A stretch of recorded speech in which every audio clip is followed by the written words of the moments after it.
Bukan. Ada yang tahu nggak maksud dari saya melakukan ini? Itu Jadi, kalau seluruh handphonenya dibawa jalan, trafficnya jadi penuh itu, Pak. nah itu dia. Jadi traffic manipulation ini kita bisa melakukan manipulasi traffic. Misalkan kita punya 100 handphone atau ya 50 lah. Kita jalankan dengan rute yang sama. Kita jalannya pelan-pelan aja naik sepeda. Nah, otomatis di maps orang lain itu akan jadi merah. Padahal katanya sepi gitu. Nah, mungkin ini bisa dilakukan kalau lagi pengen jalanan sepi, kita kasih handphone, kita jalan kaki atau jalan gimana, dia jadi merah nih dari ujung ke ujung. Dipastikan akan jadi merah di tujuan kita. Karena apa? Karena Google membaca ini lagi lagi keadaan macet. Karena apa? Karena jumlahnya lebih dari 10 orang gitu misalkan. Karena Google tidak membaca ini mobil atau jalan kaki gitu. Dia hanya bisa memberi pilihan kita melakukan milih mobil, motor, tren atau jalan kaki gitu. Nah, di sini banyak orang-orang iseng di luar sana, tiba-tiba misalkan kita sering lihat nih, kok merah ya jalanan ke tol ini misalkan, atau jalanan ke arah sini. Tapi kita maksain untuk jalan, kok sepi jadinya. Nah, ini mungkin ada yang iseng memanipulasi trafik lalu lintas. Karena patokan kita saat ini hanya Google Maps gitu. Tidak tidak bisa melakukan pengecekan secara langsung gitu. Nah, ini sering terjadi nih. Oke, lanjut. Ini ada sebuah video bagaimana ancaman AI itu sendiri. Kita lihat. Customer pilots directed almost 3,000 precision strikes last year. We're super proud. Namanya drone swarm attack. It allows you to separate the bad guys from the good. It's a big deal. But we have something much bigger.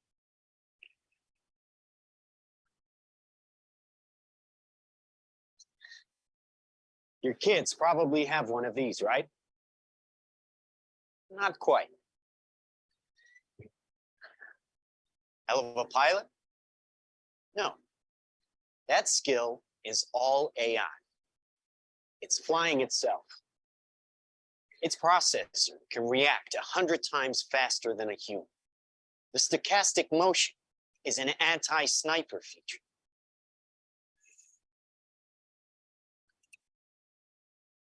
Just like any mobile device these days, it has cameras and sensors, and just like your phones and social media apps, it does facial recognition. Inside here is 3 grams of shaped explosive. This is how it works.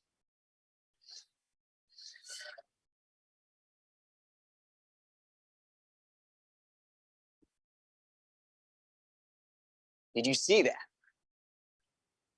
That little bang is enough to penetrate the skull and destroy the contents. They used to say guns don't kill people. People do. Well, people don't. They get emotional, disobey orders, aim high.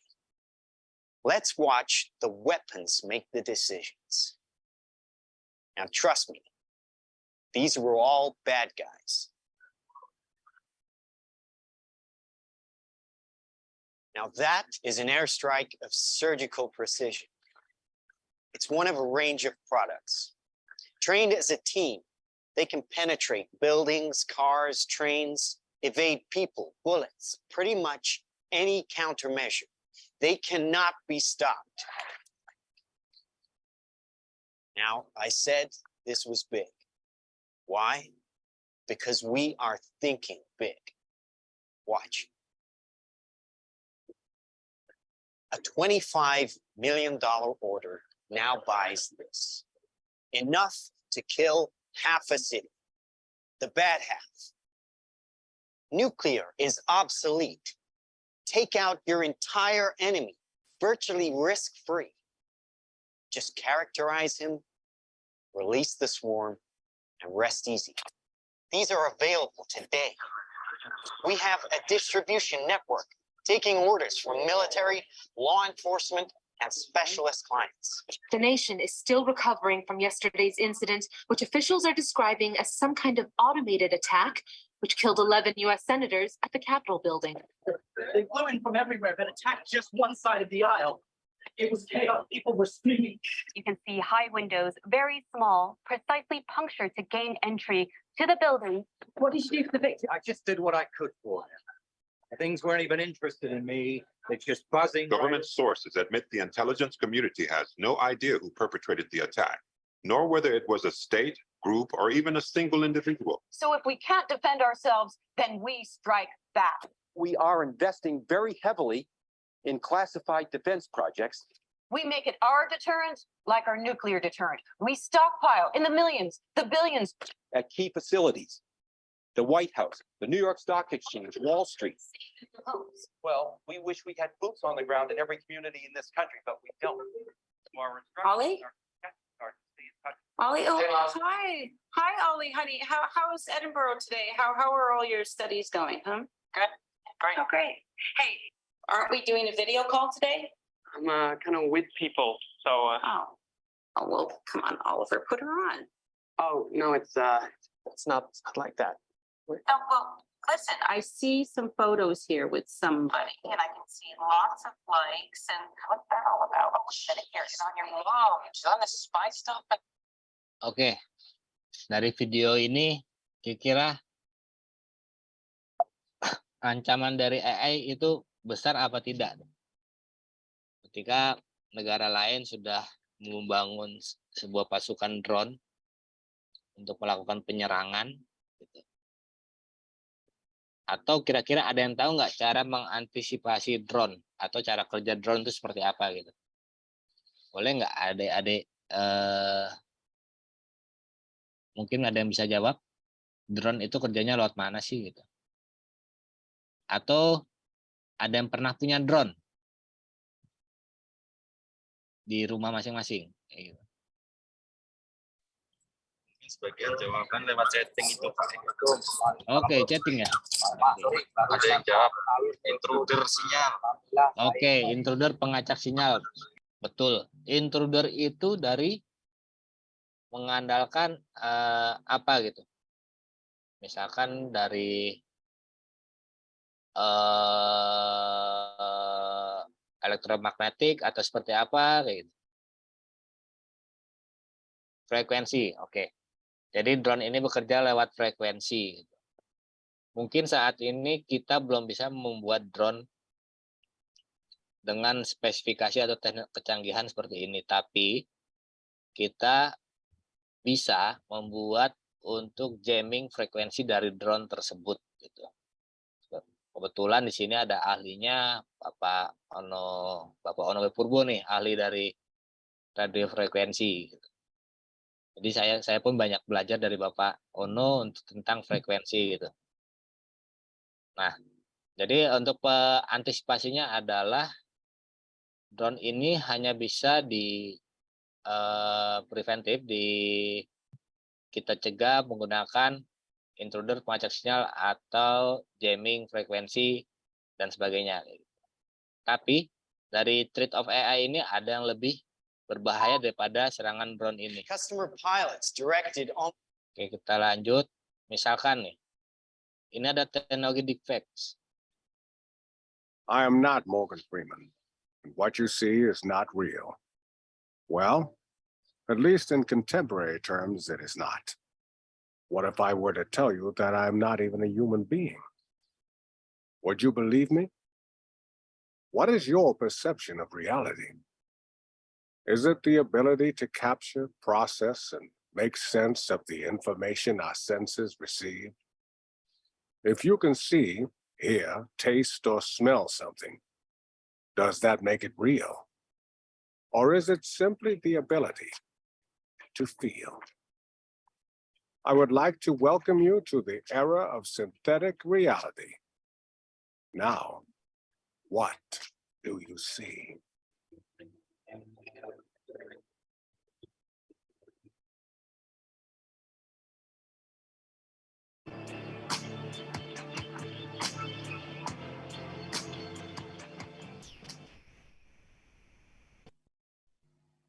tadi itu sebenarnya bukan Morgan Freeman ya. Tadi itu adalah teknologi deepfakes yang dimana hanya butuh kumpulan foto dari target untuk dibuatkan video dan kumpulan suara dari target untuk dibuatkan sebuah AI untuk meniru suara dan wajah ekspresi kita saat ngomong.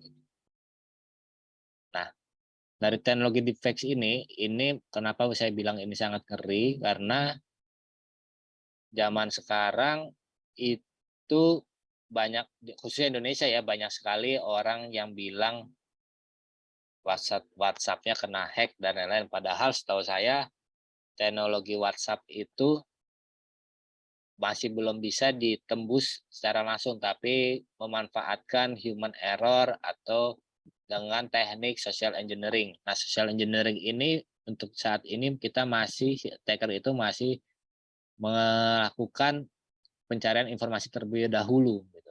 Dari nama, dari kebiasaan, dari sosial medianya, dari behavior dan lain-lainnya. Tapi ketika sudah bisa membuat teknologi deepfakes ini, mungkin bisa saja video call dengan suara yang sama, muka yang sama untuk melakukan penipuan. Kalau kita lihat dari awal, kita sendiri secara kasat mata tidak bisa membedakan ini manusia aslinya atau hanya tiruan mesin. Sedangkan suaranya pun sama persis gitu. Nah, apa jadi jika deepfake ini dimasuki dengan data-data yang cukup besar, kita sebut big data, kumpulan data-data yang berhasil di-crawl atau dikasih input, kita masuk ke teknologi deepfakes, apa jadinya jika ini dipakai ke diri kita gitu, atau ke orang terdekat kita, apakah mungkin pembuktiannya nanti akan jadi sulit gitu. Bisa jadi WhatsApp kita bisa kena hack, rekening kita kena jebol dan lain-lain hanya dengan teknologi deepfakes ini.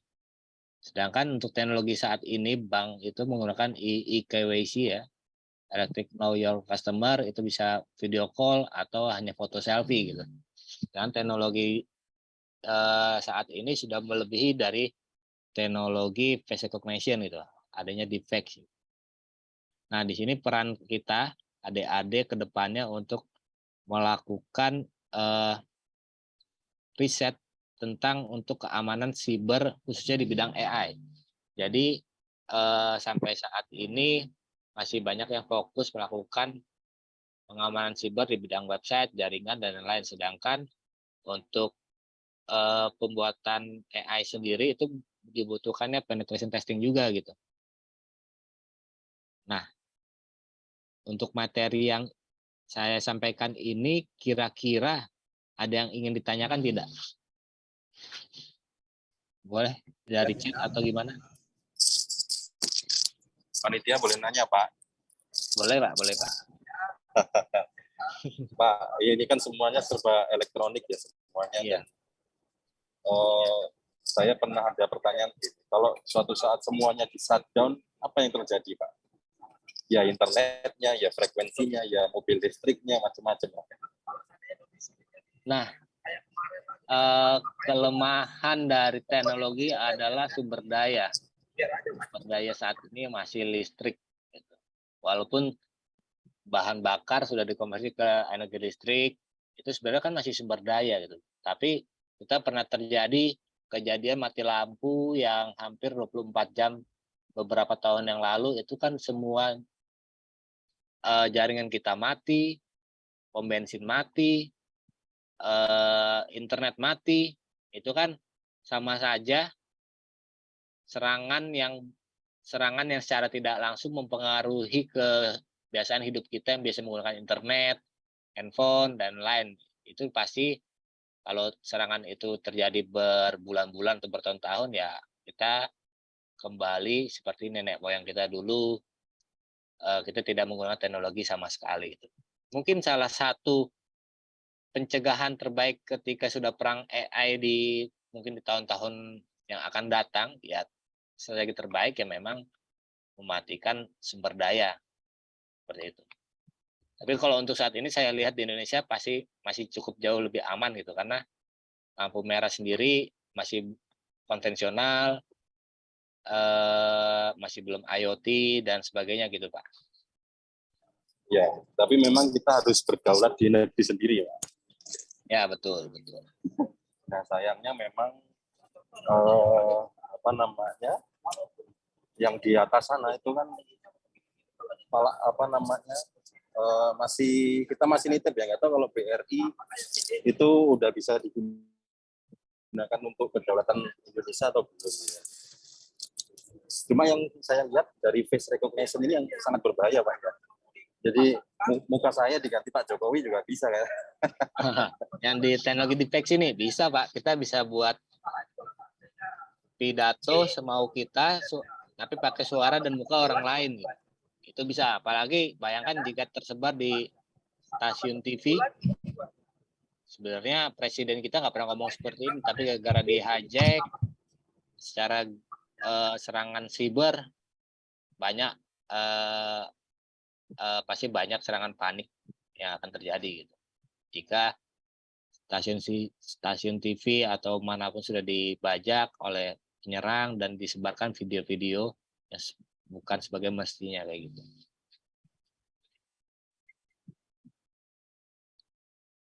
Mungkin teman-teman yang lain mau tanya, silakan.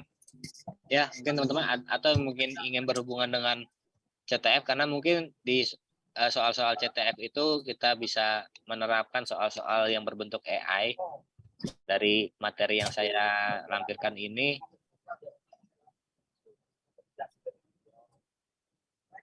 Ada Pak Ega, jadi kemarin kesepakatan tim di belakang layar itu salah satunya memang materi-materi yang disampaikan oleh narasumber itu untuk tingkat medium dan advance-nya. Okay. Kemudian untuk yang basicnya itu nanti ngambil dari soal-soal LKS Pak, lomba kompetensi siswa yang untuk SMK. Baik. Gitu. Kira-kira ada yang ingin ditanyakan, Adik? Pertanyaan apa saja, tidak hanya terkait materi ini atau mungkin tentang hacking. Ayo ditanya, ini Pak Ega ini sulit loh ini waktunya. Prof. Ono mungkin mau nanya. Aduh, berat kalau Pak Ono yang nanya nih. Pak, izin tanya Pak, untuk Baik. dataset poisoning.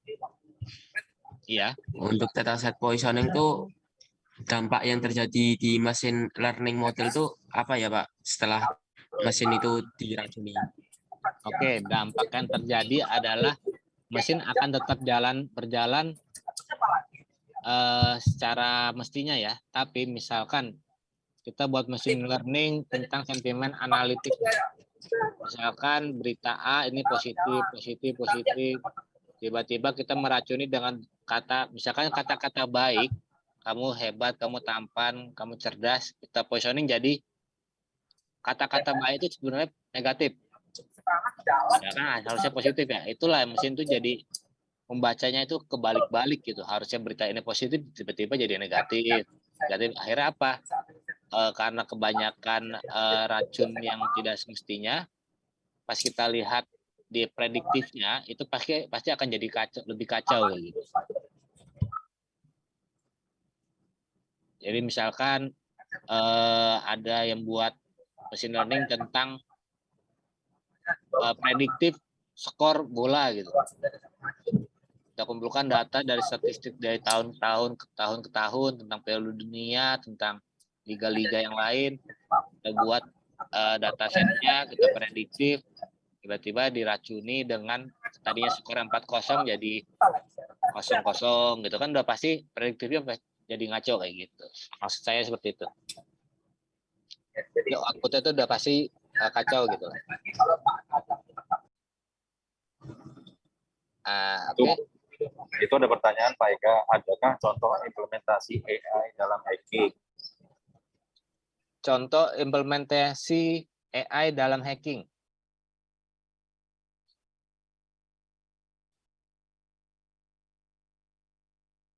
Sebentar.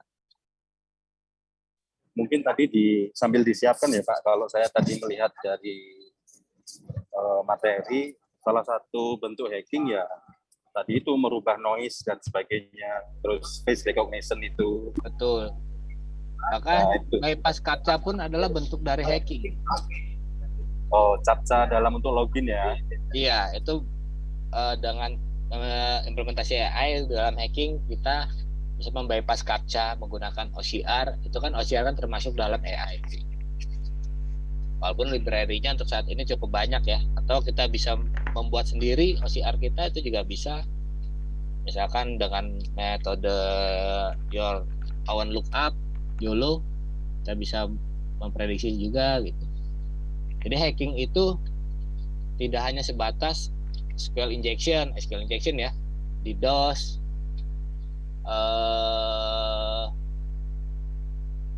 MITM, man in the middle attack, dan lain-lain gitu, atau exploit kernel dan lain-lain gitu. Jadi hacking itu luas. Tapi untuk melakukan serangan hacking ke sistem AI dibutuhkan hacking yang dasar dulu pastinya. Gitu. Jadi nggak langsung tiba-tiba kita nyerang AI-nya gitu, enggak. Pasti dari dasarnya dulu, misalkan dari bikin fake login, dari kalau ada bugs vuln yang SQL injection, siapa tahu kita bisa dapat username password, itu jauh lebih mudah kita untuk mengimplementasikan dataset poisoning kayak gitu. Karena semua data itu pasti ada di database. Nah, database itulah yang kita racunin.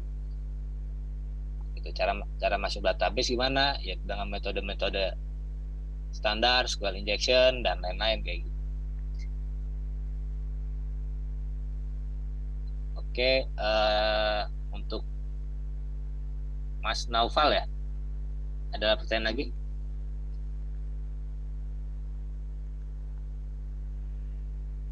Mungkin ditambahin lah, soal saya tambahin ya.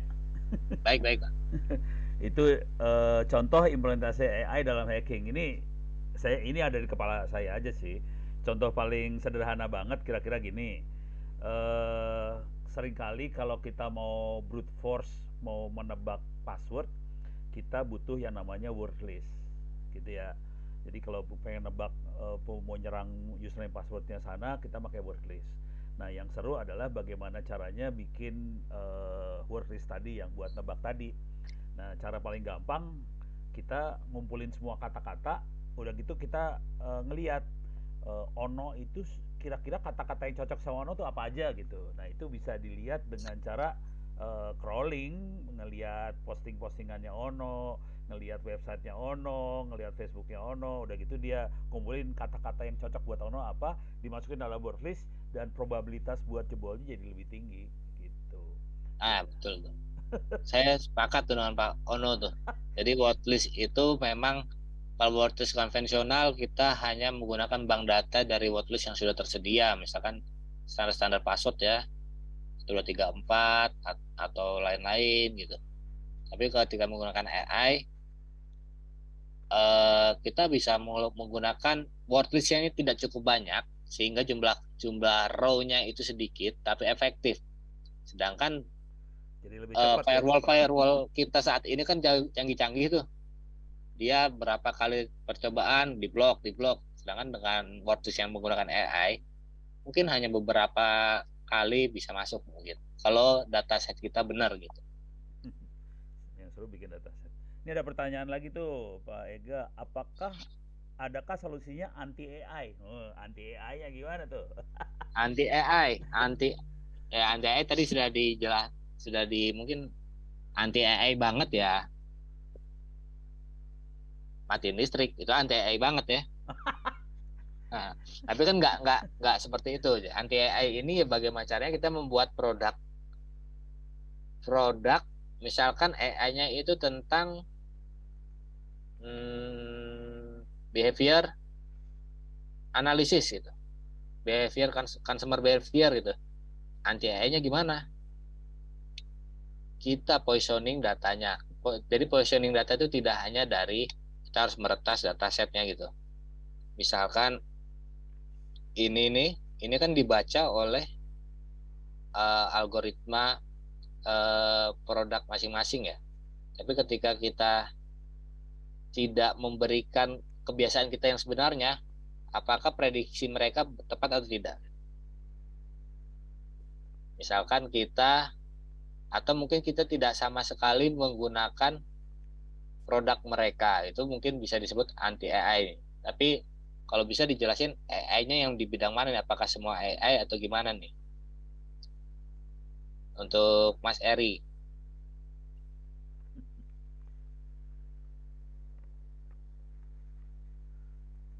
Semua AI.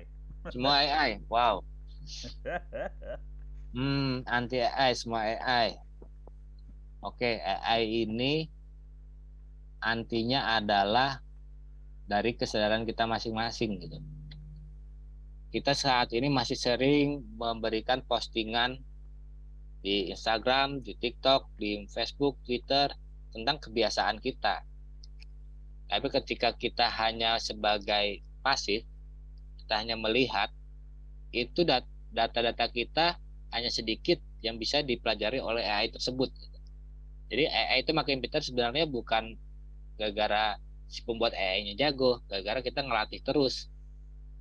Secara tidak langsung kita tuh ngelatih AI buatan mereka gitu. Kayak tadi yang CAPTCHA itu kan ngelatih AI-nya Google.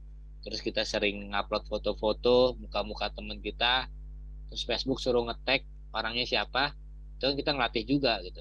Nah, untuk supaya AI mereka tidak pintar, ya kita jangan sering posting-posting yang tidak apakah ada virus untuk sistem algoritma AI.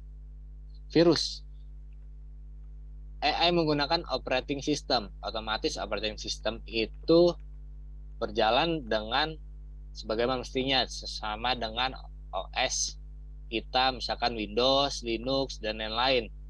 Itu virusnya ya sama aja, virus-virus yang biasa dibuat, misalkan ransomware juga bisa merusak sistemnya AI, itu juga bisa gitu, karena tipikal ransomware itu mengencrypt apapun file tersebut, sedangkan AI itu model itu menghasilkan sebuah file, baik itu PQL, pickle, dan lain-lain, itu kan file, itu bisa di-encrypt. Ketika file di-encrypt ya sistemnya rusak, kayak gitu. Mudahnya seperti itu. File terinfeksi virus ya AI-nya rusak, kayak gitu.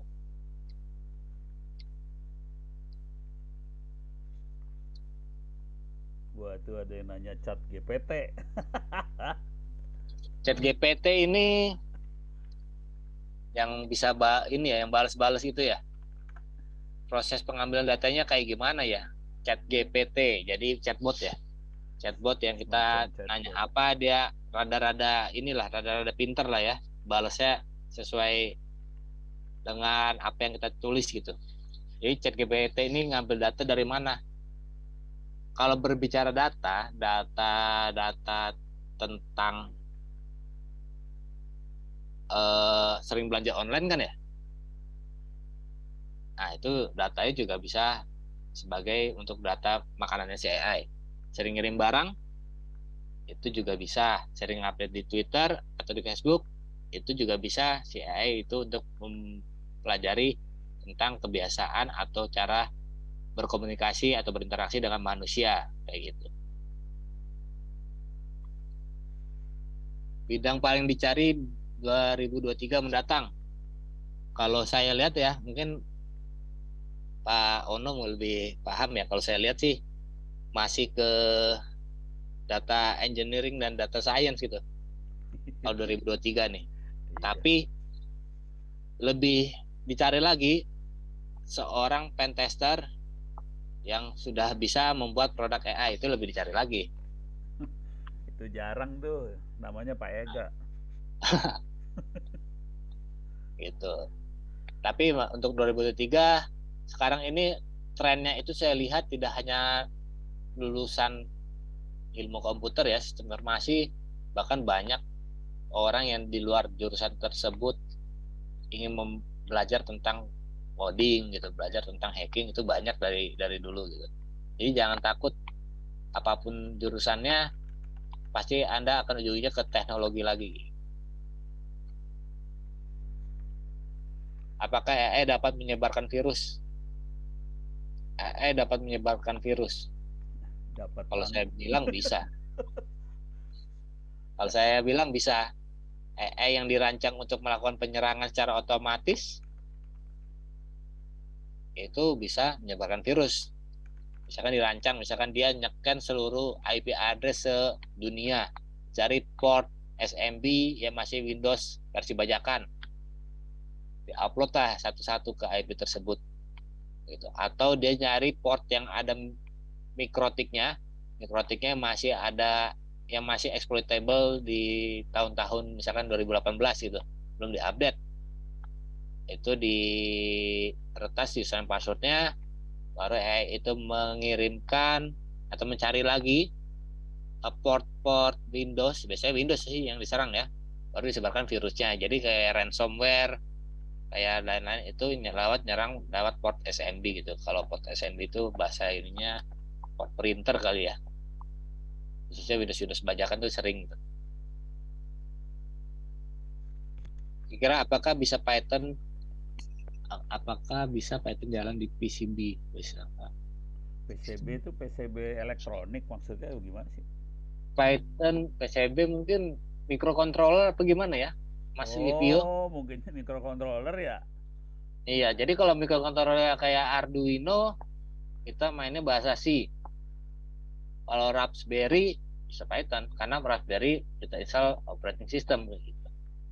Tapi kalau PCB-nya microcontroller yang stand alone, ya itu harus pakai bahasa mesin kayak gitu. Teknik fake face unlock masih bisa digunakan karena dilihat dari teknologi sekarang seperti iPhone terbaru. Untuk Mas Muhammad Zainal Arifin, teknik face fake unlock ini masih bisa digunakan tapi tidak dengan produk misalkan iPhone ya yang saat ini gitu. Tapi kita bisa mencoba dengan produk-produk atau aplikasi yang menggunakan muka sebagai kunci gitu. Biasanya kan pin ya, ini muka gitu. Itu kan banyak tuh produk-produk seperti itu tuh yang di Play Store atau di App Store. Itu kita bisa coba juga apakah dia masih ada, bisa di exploit atau tidak gitu. MicroPython, Mas Ovik. MicroPython tuh jawaban dari yang tadi yang PCB. Jadi di Arduino ada MicroPython, betul. Oke. Jadi bukan Python full ya, MicroPython. Nah kebetulan kalau untuk itu udah lama saya nggak main Arduino nih, jadi belum update nih. Karena dulu banget gitu bikin Arduino. Dulu Arduino masih bahasa C sih, sekarang udah ada MicroPython juga. Oh Ya, gitu. baru. Dari Rian kayaknya bisa nggak dikatakan kalau AI bersifat teknik manipulatif dengan hack attack lebih bersifat penyusupan, dan AI dalam hacking lebih bersifat tools untuk hack, dan nggak kira-kira AI dalam dunia hacking bersifat tools itu benar.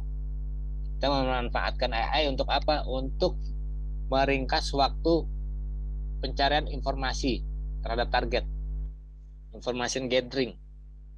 Itu dengan produk AI kita bisa ringkas waktunya gitu. Tapi untuk pure hacking dengan AI-nya suruh nge-hack otomatis gitu, itu sampai saat ini saya belum nemu gitu. Walaupun bisa, tapi bisa dengan bug-bug yang sederhana gitu. Tapi untuk keahlian pertasan itu tetap manusianya, si attackernya yang harus jago gitu. Ini kalau baca, ini saya sambil baca-baca Google ya. Di Google tuh ceritanya gini, yang AI attack salah satu contohnya. Jadi dia akan browsing, AI-nya akan cari-cari di internet, dia melakukan profiling dari si sasaran target. Jadi targetnya orang atau perusahaan atau apa, dia profiling targetnya tadi, kemudian dia akan misalnya kita pengen nipu ke target tadi, ini phishing sih sebenarnya, phishing ke target tadi. Cuman setelah dia profiling dia tahu, oh kira-kira target ini akan sukanya hal ini. Dia bikinlah tulisan phishing tadi sesuai dengan target banget. Akibatnya si target pas baca langsung jadi percaya bahwa ini kayaknya beneran gitu. Terus langsung ketipu si targetnya. Jadi nipunya jadi lebih presisi gitulah kira-kira. Iya. Dibantu sama AI. Dan ini ada di CNBC nih. Parah. Jadi jangan kaget, teknologi deepfake voice recognition atau voice similarity itu kan sudah ada tuh. Jadi suara kita bisa rubah jadi suara mirip Pak Ono misalkan. Tiba-tiba saya nelpon nih ke salah satu peserta nih dengan suara Pak Ono, pasti kan percaya tuh. Yang saya udah Itulah yang ditakutkan. Ini cerita aja, saya kemarin nyoba pakai suaranya Pak Jokowi, bisa sialan. Nah, kayak gitu. Jangan dipraktekkan ya, ini buat tahun 2024 bakal kacau yang dunia yang ini soalnya. Oke, lanjut pertanyaan. Dengan teknologi deepfake yang memanipulasi dengan suara yang lain dengan orang tertentu, bagaimana kita bisa mengetahui kalau konten tersebut adalah konten manipulasi? Baik. Ini salah satu pencegahannya. Gimana coba, ayo.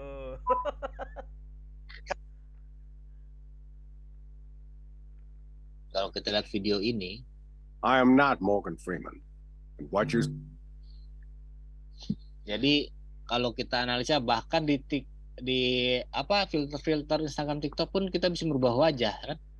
Tapi kan kita lihat dari mana kita bisa tahu apakah orang tersebut real atau tidak secara kasat mata dulu ya.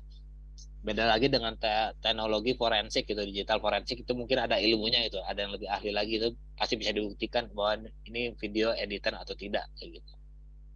Tapi dengan kasat mata pasti terlihat geraknya dari gerak bibir, gerak mata itu kalau kita lihat ada sedikit berbeda gitu. Tapi kalau kita lihat dari jauh, dari helikopter view sama mukanya kayak gitu.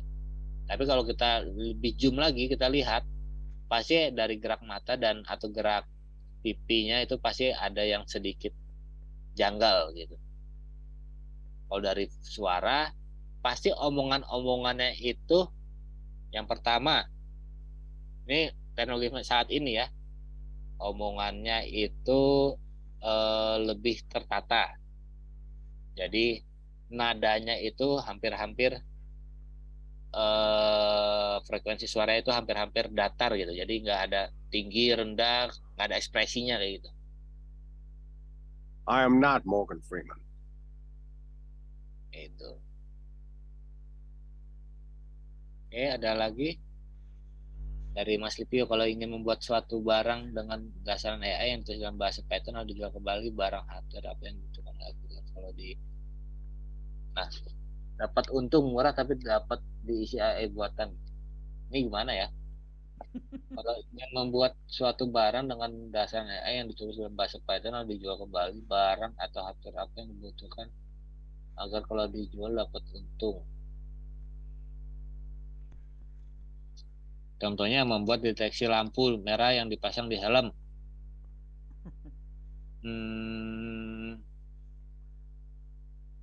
Mengirimkan spam email berupa phishing juga merupakan AI. Oh ya, ini Mas Jainal ini betul ya.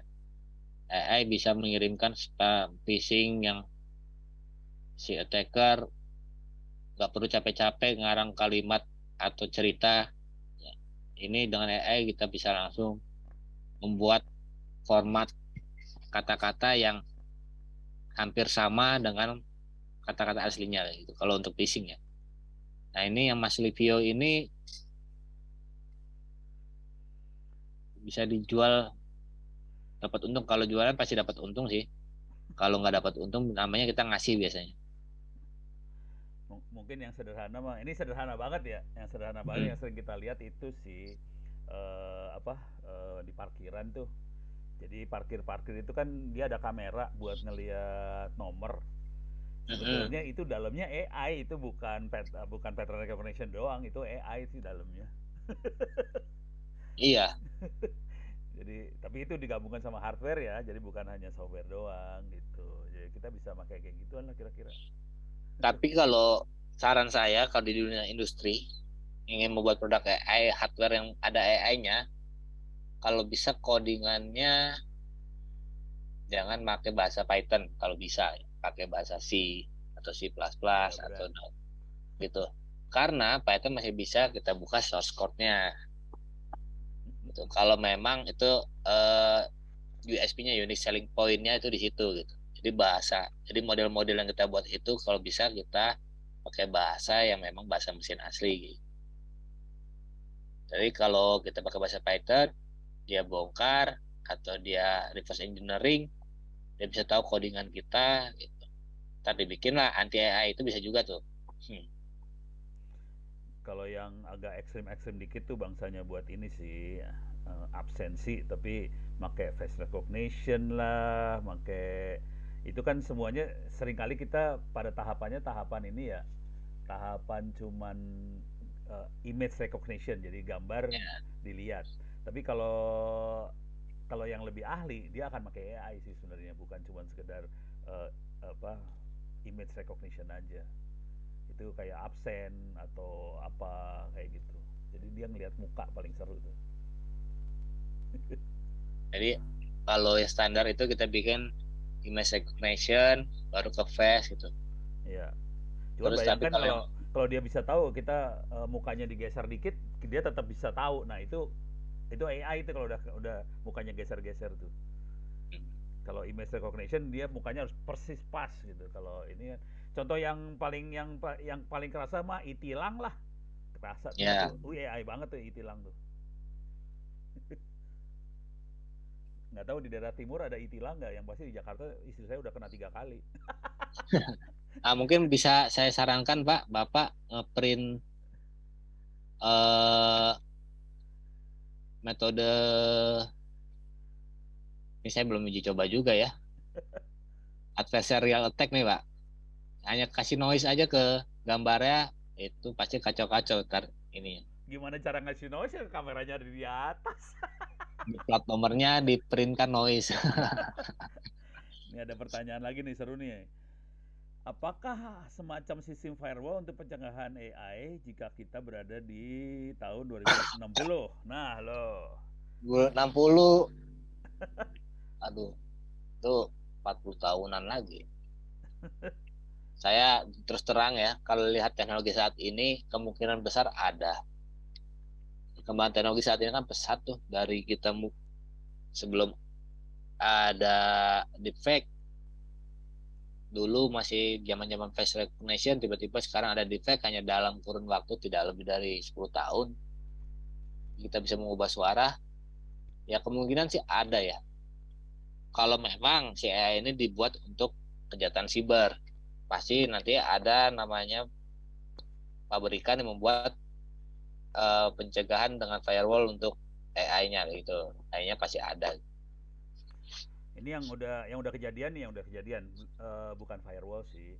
Ini lebih kan kita komputer sering kena itu tuh apa namanya? Ransomware tuh ya. Dan ransomware kita punya masalah, antivirusnya itu nggak bisa deteksi ransomware. Karena ransomware dienkripsi. Jadi buat deteksi ransomware ini saya waktu itu ngobrol sama teman-teman dari Dell Computer ya. Jadi solusinya mereka Dell adalah di semua data di backup. Itu biasa, nggak ada yang istimewa data backup. Tapi bagaimana dia bisa deteksi bahwa di datanya ada ransomware? Dia main AI itu. Dilihat dari datanya, kok ini kayaknya nggak beres. Nah, AI-nya main di sana. Jadi dia gabungin antara solusi yang konvensional, tadi backup data, sama ransomware. Sama AI buat deteksi ransomware. Itu di urusan ransomware ya.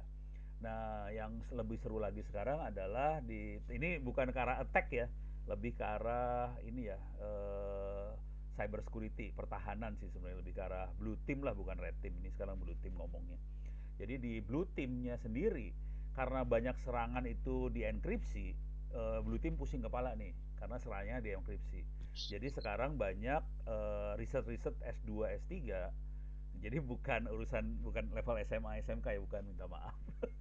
Riset S2, S3 adalah mendeteksi serangan tapi enkripsi bentuknya. Jadi dia mainnya AI semua. Jadi kalau udah bentuknya enkripsi, nggak bisa dilihat sama teknik-teknik yang lama, kita main AI biasanya. Dan ini kebetulan saya lagi ngebimbing S3 sih, buat deteksi serangan pakai AI. Gitu ceritanya. Sok lanjut, Mas Ega. Ya. Oh, belum ada pertanyaan lagi. Ada pertanyaan? Tadi yang kata Pak Ono itu ya, jadi dari logging log itu bisa kita analisa, kita bisa buat preventif untuk anomaly detection. Ketika ada anomali, ini apakah false positif atau negatif, baru disitulah kita masukkan rules ke firewall kita kayak gitu. Iya. Yang jadi masalah pada zaman dulu kala kita bisa lihat isi paket. Ya. Karena tidak dienkripsi, jadi kita bisa belum ada SSL-nya itu. Iya, SSL-nya rata-rata tidak diaktifin, jadi kita bisa deteksi serangan pakai yang normal. Sekarang paketnya dienkripsi, pusing kepala kita security itu. Apakah ada tutorial script program untuk AI dan anti AI-nya? Wah. Aduh, kalau untuk anti AI itu pertama sebelum kita membuat antivirus pasti kita harus bisa membuat virus. Jadi ya kita harus bisa buat AI sederhana dulu. Nah, anti AI-nya ini kita cari kelemahan dari codingan kita gitu. Itulah cara kita membuat anti AI-nya. Jadi kita pelajari lagi AI-nya ini seperti apa cara kerjanya, barulah di situ kita melakukan reverse engineering. Bagaimana cara kita mengelabui AI tersebut gitu. Kalau tutorial script banyak di GitHub bisa lihat, untuk datasetnya bisa lihat di Kaggle dan lain-lain kayak gitu. Coba saya ini ya. Boleh Pak. Tak share screen aja lah sekalian, kagok. Yap. Nih bener yang katanya Pak Ega, bener banget. Jadi buat ini kebetulan adik-adik ini kan masih pemula banget ya. Jadi biar ngelihat aja. Tadi yang Pak Ega sebut adalah github.com. Jadi kalau Anda serius, silakan masuk ke github.com misalnya, ini websitenya github.com. Terus di sini tulis aja AI attack. Keluar tuh script-scriptnya, ada banyak loh, jangan khawatir. Ini ada 469 software ya. Ini ada Network Attack Simulator, Testing AI Agent Against Simulated Network. Ini ada Air Attack, macam-macam lah. Tapi rata-rata ini bukan hanya AI sih, ada Chicken Attack, naon teh. AI Programming Competition. Oke, jadi bisa dilihat di sini nih contohnya. Ini AI Attack. Kalau mau ngelihat yang urusan tadi yang saya sebutin itu ya, tapi itu susah banget jangan sebenarnya. Ini ada apa AI dan masuk mana ya, nggak nemu. Saya lagi mau nyari ini sih dataset untuk ini ya, dataset buat training AI, buat nggak usah inilah. Kalau nggak gini aja deh, buat anda yang pengen belajar serius bisa masuk ke sini ya, opencourse.itts.ac.id. Saya ulang alamatnya, opencourse.itts.ac.id. Silakan login. Kemudian ini kalau login di sini diajari namanya, saya nyebutnya data engineering kuliahnya ya, bukan AI. Mana DE? Nah ini DE. Jadi silakan lihat di sini ada kuliah data engineering. Ini adalah teknik-teknik coding, bukan script bentuknya ya. Ini betul-betul teknik coding AI. Ada yang pakai Python, ada yang pakai R, ada ini bahasa yang dipakai macam-macam. Tapi kira-kira ini makhluk-makhluknya lah. Oke, jadi kira-kira itulah buat kasih gambaran. Sok, Bangga, Pak Ega. Saya ini lagi save lagi. Adakah contoh implementasi AI dalam cyber security untuk menjaga suatu sistem? Ada. Jadi zaman dulu ini kalau security ini kita bahas dulu adanya namanya SOC ya, Security Operation Center. Nah, SOC ini di dalamnya ada namanya SIEM, Security Information Event Management. Nah, SIEM ini dikembangkan dengan teknologi AI menjadi SOAR. SOAR itu namanya Security Orchestration, Automation and Response. Jadi tidak perlu banyak orang lagi untuk memonitoring traffic keadaan perusahaan tersebut. Menggunakan SOAR itu sudah bisa melakukan otomatisasi untuk pemblokiran, pengenalan anomali dan lain-lain. Jadi saya cat yang namanya SOAR. Nah, SOAR ini banyak produknya gitu. Itulah salah satu implementasi AI di bidang security, cyber security. Itu nama produknya SOAR. Oke, untuk Mas Eri, berapa biaya untuk budget yang dibelanjakan kebutuhan AI? Cukup hanya laptop dan internet dan buka Google atau buka wikinya Pak Ono, itu bisa lah bikin AI. Sebagian besar softwarenya free sih sebenarnya kalau tahu. Ya. Jadi kalau Mas Heri mau bikin apa face recognition, bisa menggunakan OpenCV.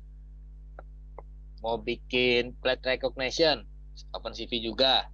Yang berhubungan dengan computer vision atau image analytics atau video, itu kita dengan yang free-nya kita bisa bikin menggunakan OpenCV. Tapi untuk berhubungan dengan tulisan, language atau NLP, itu kita bisa menggunakan Pandas kalau dari Python-nya ya. Gitu. Nanti di situ kita stemming, kita pre-processing, kita bikin model, dan langsung kita bisa buat AI sendiri.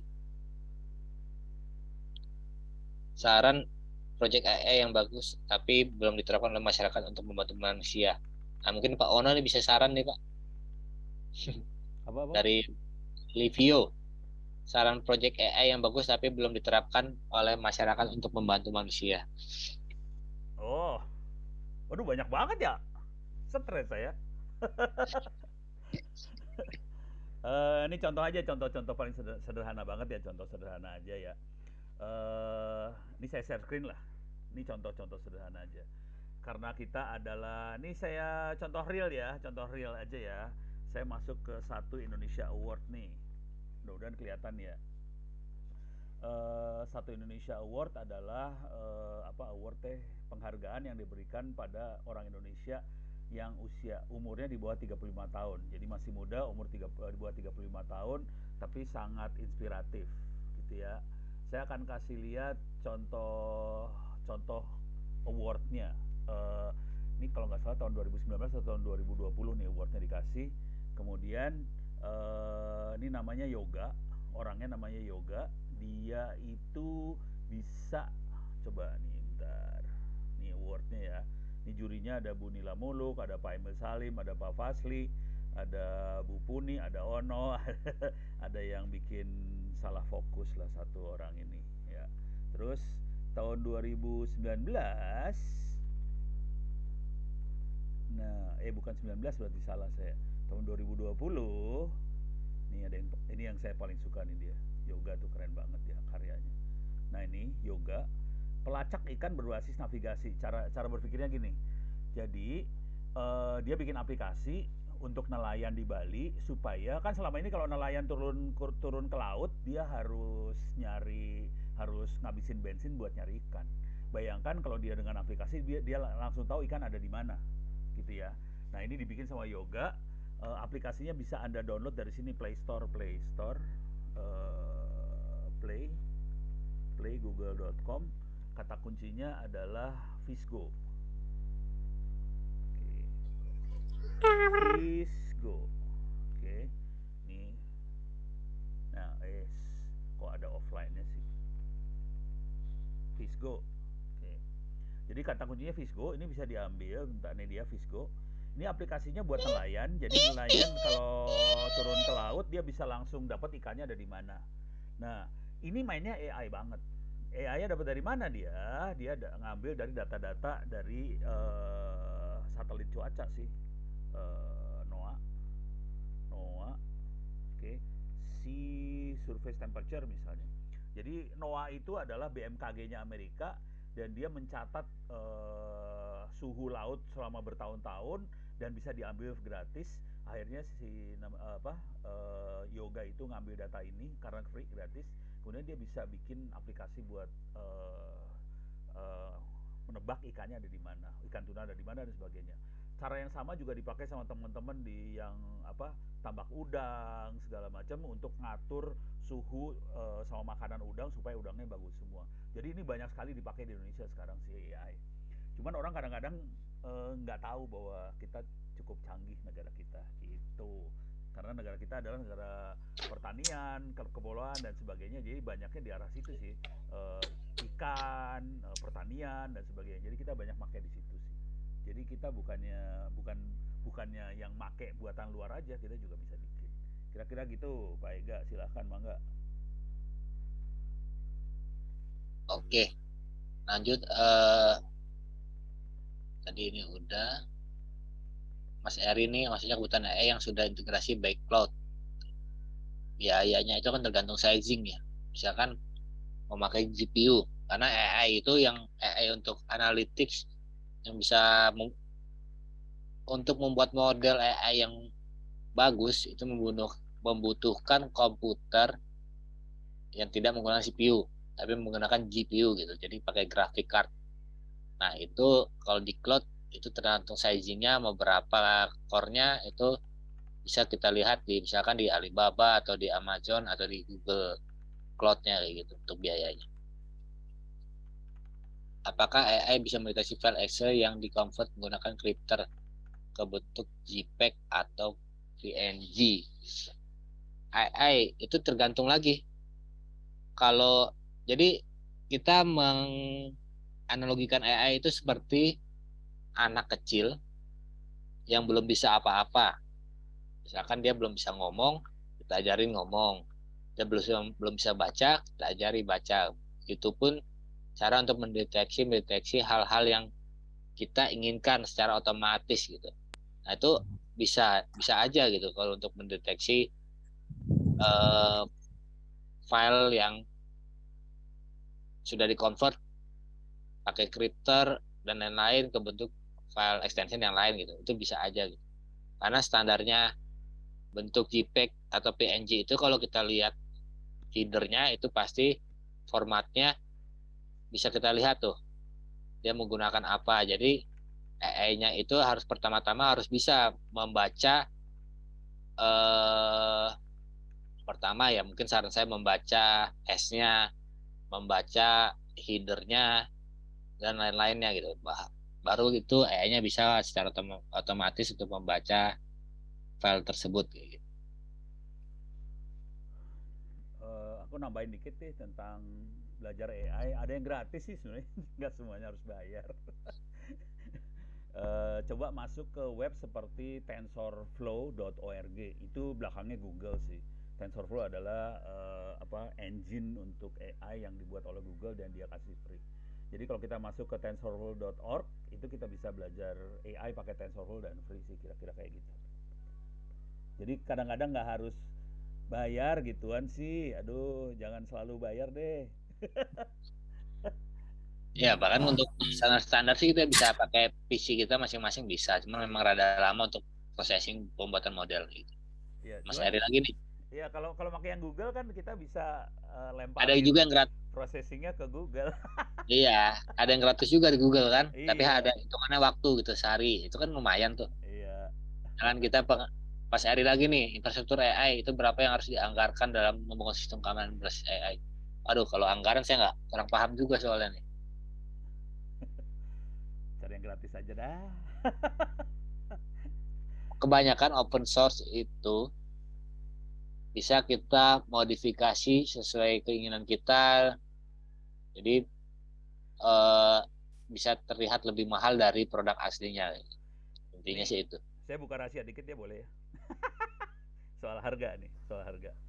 Jadi kalau dilihat dari pertanyaannya bukan anak SMK ini, Prof. Oh gitu, ya.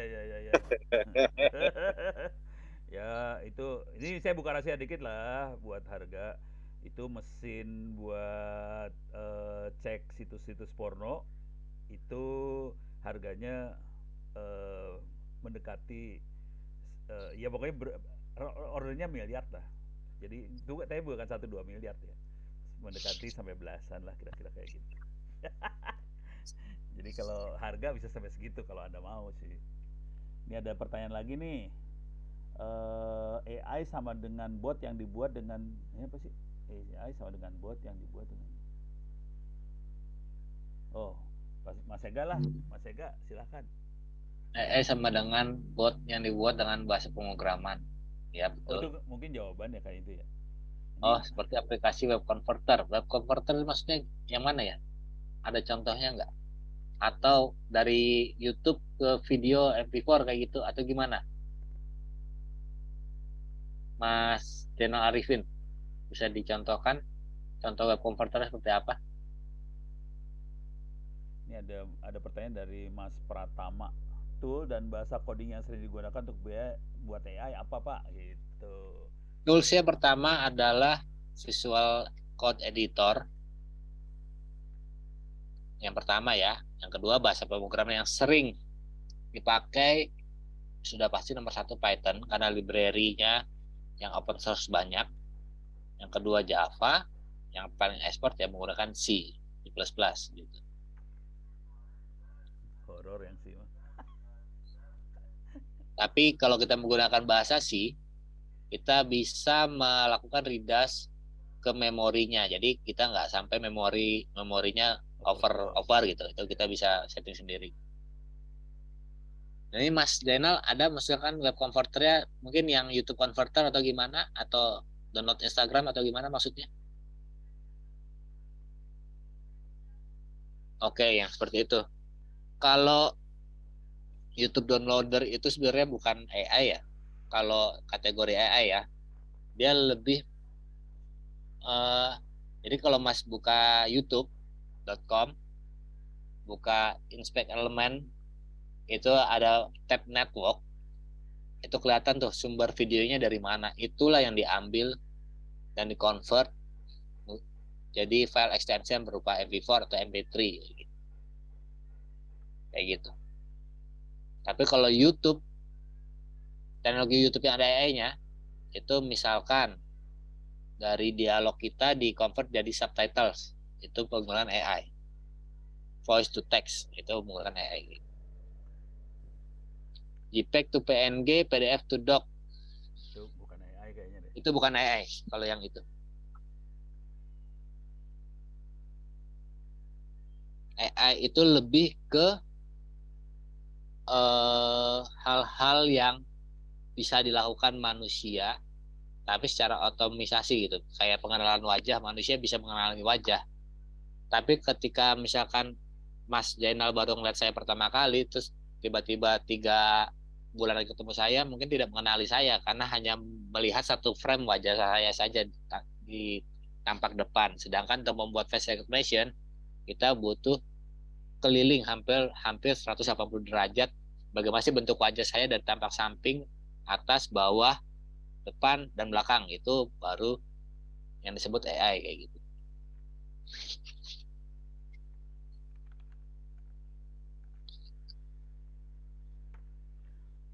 Oke, ada lagi? Assalamualaikum Pak, saya berasal dari IASPI SMP Raja. Nama saya Muhammad Arfal Asmardani, ingin bertanya, library apakah yang bisa digunakan untuk melatih AI seperti video, image, atau converter gitu Pak? Oke, library apa saja? Pertama yang tadi Pak Ono sebutkan TensorFlow itu bisa untuk video, image, tapi lebih ke computer vision ya. Terus kita bisa juga pakai PyTorch ya, PTORCH itu juga untuk image. Kalau untuk teks kita bisa menggunakan Panda untuk melakukan kalkulasi, karena sebetulnya adalah machine learning itu adalah statistik sebenarnya. Statistik ya Pak. Kalau library yang Bapak sebutkan itu berasal dari Python ya kan Pak? Kalau Jadi, ada yang dari C++ itu bindingnya ada nggak sih Pak? Binding C++ gitu. kalau yang yang TensorFlow itu ada juga kok C-nya. Bahkan OpenCV pun ada C-nya, ada Java-nya kayak gitu.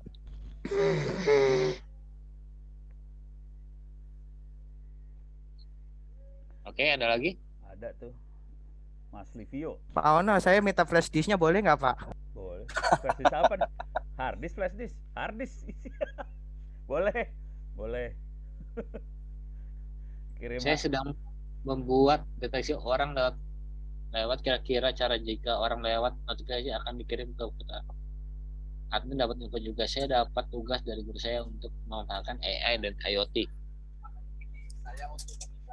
Nah, ini pertama, saran saya pakai Raspberry, pakai OpenCV, pakai image detection. Nanti dari itu dikirim ke Pertama kita buat adapter untuk kirimnya kemana, ke HP ya, bisa lewat WhatsApp ataupun Telegram ya. Kalau Telegram aja lebih gampang lah.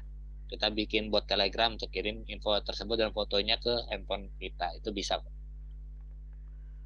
Jadi ada Raspberry nanti ada wireless cardnya, wireless card connect ke WiFi, baru di programmingnya itulah kita pakai OpenCV, atau mungkin bahkan lebih bagus lagi kita pakai motion detection, pakai peer, kita pasang peer, jadi ketika ada jarak berapa meter dia lewat, kita capture fotonya baru dikirim, itu bisa. Mas review. Ini kalau boleh saran sih, berangkatnya jangan dari yang rumit dulu, ntar stres. Mas Ega langsung ke rumit, gue kasihan sama anaknya. Kalau udah IoT nih bagus juga nih. Kalau IoT sederhana, ini IoT sederhana doang ya. Jadi kalau ada, kan tadi ada peer detection atau ada motion detection, kalau ada yang lewat bisa langsung, itu tanpa AI bisa langsung ngirim email sih sebenarnya. Bisa diprogram yang sederhana kayak gitu. Nah kalau pakai AI kita tambahin fitur misalnya, tapi ini susah nih, Mas Ega tuh bikin susah aja. Jadi yang sederhana tanpa AI bisa jalan. Cuman dia blow on, dia nggak bisa bedain ini orang, ini anjing, ini kucing, ini apa, dia nggak bisa. Nah kalau pakai AI kita bisa nambahin kamera, terus kameranya main di AI-nya nih ntar, kira-kira kayak gitu. Tapi itu nggak gampang sih. Tapi orange-nya mau di demo, Prof, orange. Jadi ada mau demo orange. Walah. Mas Ega izin demo for orange nih. Boleh. Oke, saya akan demoin orange ya. Ini contoh. Jadi kalau buat Anda belajar pertama kali, ini belajar AI ya, supaya Anda nggak usah coding, bisa pakai orange. Orange data mining. Ini kita pakai di kampus sih. Jadi ini Anda bisa download software orange-nya dari ini nih, Orange Data Mining download. Jadi websitenya orangedatamining.com, download. Ini ada buat Windows, ada buat Linux, segala macam. Oke, saya akan coba jalanin makhluknya. Bentar, saya lupa lokasinya di mana. Locate Orange Canvas. Sorry, salah. Bin. Jadi ini makanya Linux saya, jadi rada-rada ajaib. Anaconda and Orange Tree bin. Saya akan jalankan orange. Ini bisa deteksi wajah, bisa deteksi apa aja, tapi ini buat contoh kita, saya akan deteksi gambar ya, dan dia akan melakukan klasifikasi. Ini gambarnya gambar apa, kira-kira kayak gitu ya. Dan ini akan main AI banget dan pakai Google, pakai machine learningnya Google. Oke. Ini orange tampangnya kayak gini, kira-kira programmingnya. Jadi programmingnya gampang banget, buat anak SMA bisa, buat anak SMK bisa, nggak masalah. Kalau kita klik example, ini ada contoh programming. Ini yang kita lihat ini bahasa pemrograman. Oke. Jadi programannya pakai lingkaran-lingkaran gitu aja, istilahnya widget. Oke, sekarang saya akan programming deteksi gambar ya. Ini masuk image analytics, saya akan import image dulu. Ya cuma gitu doang nih. Jadi saya ulang lagi caranya, saya remove. Ini buat ngambil gambar cuman import image. Kebetulan saya udah punya koleksi gambar. Ini ada 20 gambar domestic animal. Domestic animal adalah binatang peliharaan. Saya pengen lihat gambarnya apa, gambar apa aja sih di situ. Saya sambungin nih ke sini. Nih sambungin ya. Nah, ini gambar yang ada di saya nih, ada kucing, ada bebek, ada ayam, apa segala macam. Tugas kita adalah kita bisa bikin klasifikasi, dan ini dibutuhkan di AI banget ya, melakukan klasifikasi. Ini itu siapa? Ini ayam sama bebek satu keluarga nggak sih? Kira-kira sapi sama kuda satu keluarga nggak? Yang itu kita bisa lihat kakinya 4, yang ini ada sayapnya segala macam. Dia bikin klasifikasi. AI adalah salah satu tugasnya adalah mengklasifikasi, kira-kira kayak gitu. Jadi bentuk gambarnya ini, sekarang kita lihat datanya seperti apa. Datanya kira-kira kayak gini nih datanya nih. Ini datanya nih ya. Jadi tidak ada informasi ini keluarganya siapa, nggak ada loh ini. Ini kita lihat datanya. Datanya cuma ada nama, nama filenya apa, besar filenya kilobyte, udah gitu pixelnya berapa kali berapa, udah nggak ada informasi sama sekali ini hubungannya sama ini apa gitu ya. Nah sekarang kita mau klasifikasi, cara klasifikasinya kita akan kirim ini ke Google. Jadi di sini ada image embedding. Nah di sini ada Google Inception V3. Makhluk apakah itu Google Inception V3? Saya akan masuk ke Google biar kelihatan. Google Inception V3. Ini adalah machine learning. Jadi ini adalah neural network punya Google, free, bisa diakses. Jadi banyak yang kayak gini Google gila-gila, orang-orang pada gila-gila ngasih machine learningnya free. Dan ini gede banget mesinnya, jangan khawatir, ini gede banget. Kita bisa kirim gambarnya ke Google Inception V3. Saya akan kirim gambarnya. Ini gambarnya akan kita kirim. Dari sini saya kirim ke Google Inception V3, dikirim. Sekarang kita lihat hasilnya. Ini sekarang kita lihat data table, saya bawa lagi, saya kasih lihat hasilnya. Oke. Buat ngingetin Anda semua, tadi awalnya kayak gini bentuknya ya. Nah, sekarang kan kita pengen tahu, misalnya contoh kakinya ada berapa, matanya ada berapa, ada apa, gendut atau kurus segala macam. Nah, ini hasilnya dia. Ini adalah fiturnya dari masing-masing gambar, dia hitung. Cuma dia kasih nama N0, N1, N2 sampai N2000 sekian. Nah, sekarang buat melakukan klasifikasi, yang kita lakukan adalah kita ngitung jarak antar fitur. Ini namanya kalau di dunia machine learning ini namanya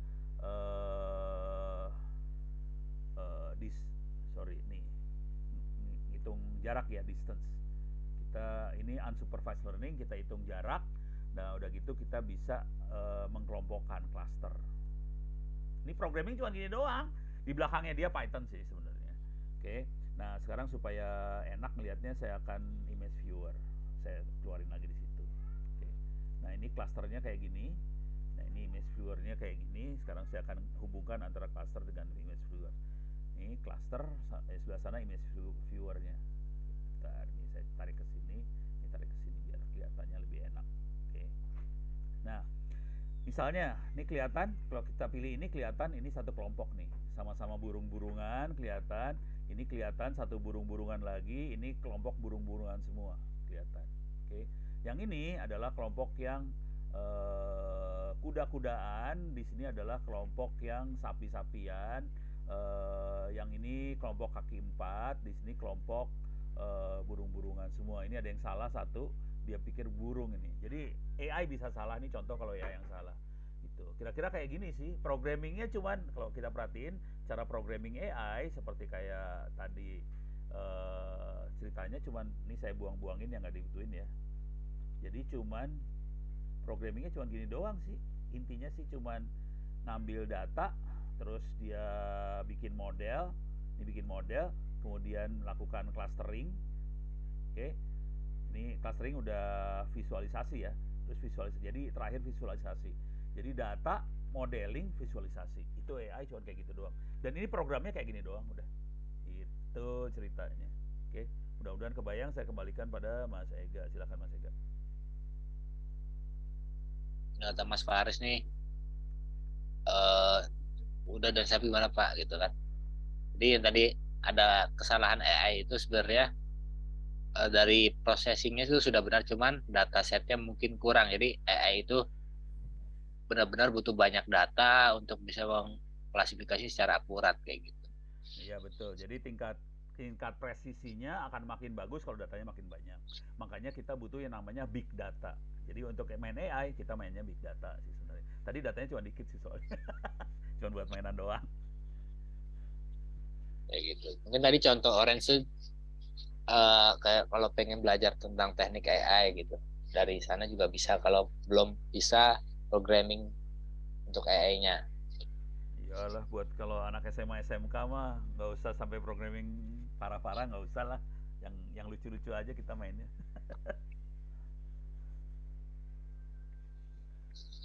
Oke, ada lagi?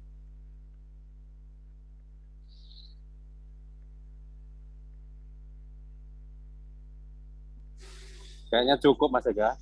Cukup ya, baik Pak Agung. Ya. Terima kasih banyak Pak Ega. Terima kasih banyak semuanya. Pak Ono, Pak Agung. Ya, teman-teman semua terima kasih. Yang belum bergabung di Telegram silahkan nanti untuk komunikasi lanjutan terkait dengan program-program workshop dan olimpiadenya. Oke. Yaudah kita tutup aja ya berarti ya Pak Agung ya. Ya, tutup aja kita, Pak. Ya udah, terima kasih banyak semuanya. Pak Ega terima kasih, Pak Agung semuanya terima kasih. Billahi taufiq Sama-sama. walhidayah. Assalamualaikum warahmatullahi wabarakatuh. Kita tutup pertemuan kita hari ini. Waalaikumsalam. Ya, terima Mudah-mudahan- kasih Prof. Terima kasih Mas Ega. Ya, Ya. Ya, teman-teman semua terima kasih. terima kasih. Pamit. Sampai ketemu Ya. Januari ya, ketemu Januari kita training lagi. Siap. Pak. Sampai ketemu di lomba CTF. Ya, siap.